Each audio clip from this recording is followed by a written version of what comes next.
Assalomu alaykum futbol muxlislari. O'zbekiston terma jamoasi Toshkentga qaytib keldi. Ikkinchi taymda ko'pchilikning fikricha o'yin sotilgan deb baholamoqda. Muxlislarda ikkinchi taymdagi o'yindan keyin shubhalar paydo bo'lishi tabiiy. Chunki O'zbekiston birinchi bo'limda yaxshi o'ynab hisobda oldinda edi.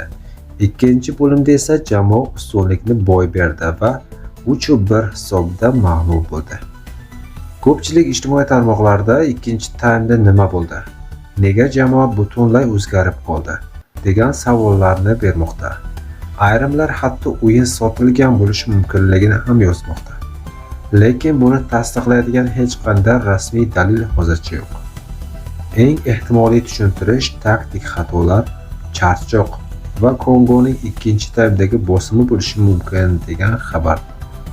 Ha do'stlar, biz jahon chempionatidan chiqib ketdik. 3 ta o'yin, 3 ta mag'lubiyat.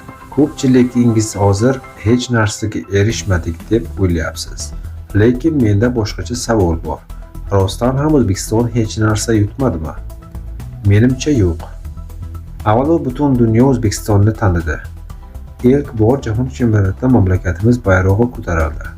Millionlab muxlislar O'zbekiston degan nomni eshitdi. Buning o'zi ham tarix bo'ladi.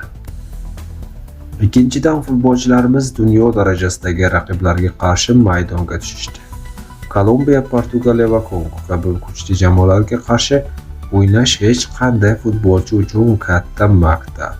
Bunday tajribani hech qanday yig'in yoki o'rtoqlik uchrashuvi bera olmaydi. Eng achinarlisi esa Kongoga qarshi o'yin bo'ldi. Biz hisobda oldinda edik, ammo ikkinchi bo'limda ustunlikni saqlab qola olmadik va imkoniyatni boy berdik. Bu mag'lubiyat juda og'ir qabul qilindi. Bundan keyin bosh murabbiy Fabio Cannavaro ham futbolchilarni ayblamadi. Bu jahon chempionati juda shafqatsiz musobaqa ekan. Endi esa O'zbekiston futboli uchun eng muhimi yoshlar akademiyalari va uzoq muddatli rivojlanish ekanini ta'kidladi. Yana bir yomon xabar shundaki, O'zbekiston FIFAning 50-pog'onasida turib, 3 ta o'yindan keyin 65-o'ringa tushib ketishi O'zbekiston uchun eng yomon holat bo'lib qoldi.